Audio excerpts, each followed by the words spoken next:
اكونتات الفيسبوك والانستجرام والماسنجر اتسرقت، اتعمل لها هاك. كمل معايا الفيديو عشان تعرف القصه كلها من اولها. فوجئنا كلنا من ساعتين او من 3 ساعات تقريبا حصل مشكله كبيره جدا في الاكونتات بتاعتنا، الفيسبوك والانستجرام والماسنجر كلها عملت لوج اوت، وبتيجي تدخل الباسورد مفيش حاجه شغاله ومش عارف تخش على الاكونت بتاعك.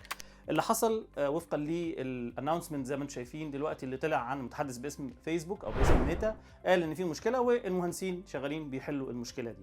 بعد كده قعدت المشكله تقريبا ساعه ونص، وبعد كده توصلوا لحل للمشكله والمشكله اتحلت بعد كده والاكونتات رجعت تاني ونزلوا الاناونسمنت اللي انتم شايفينه ده. السؤال دلوقتي، هل انتوا تتوقعوا ان المشكله دي مشكله هاكينج او مشكله حد عمل هجمه سيبرانيه على الميتا او على شركه ميتا عموما او على تطبيقات كتير منها شركه ميتا، ولا انتوا شايفين ان ده عطل فني؟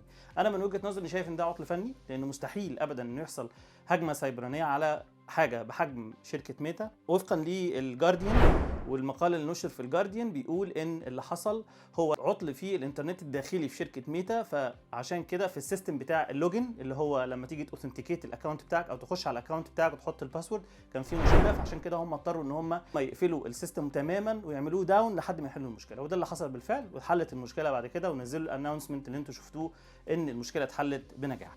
خليني اقول حاجه برضو عشان تعرفوا اذا كان الويب سايت ده واقع او فيه مشكله او لا. هتخشوا على اللينك اللي انا حاطته لكم ده، اسمه داون ديتكتور. داون ديتكتور ده بيديتكت او بيكتشف اي مشكله او اي عطل في اي بلاتفورم متخيلها على الانترنت. يقول لك ان في مشكله في فيسبوك، في انستجرام، في واتساب، مشكله في اي ابلكيشن، داون ديتكتور على طول خشوا عليه هتعرفوا الناس بتريبورت عليه المشاكل المتعلقه بالداون بتاع الابلكيشنز. يا ريت اكون فدتكم بالمعلومه الصغيره دي، ويا رب ما يجعل وقوع تاني لاي ابلكيشنز الفتره الجايه. اكتبوا لي لو انتم شايفين ان المشكله هي مشكله فنيه، اكتبوا لي يس. لو انتم شايفين ان هي مشكله هاكينج او مشكله هجمه سيبرانيه زي ما بيقولوا اكتبوا لي نو عشان اعرف رايكم. استنوني الفتره الجايه في فيديوهات هتفيدكم جدا جدا جدا. شكرا ليكم وشكرا لمتابعتكم.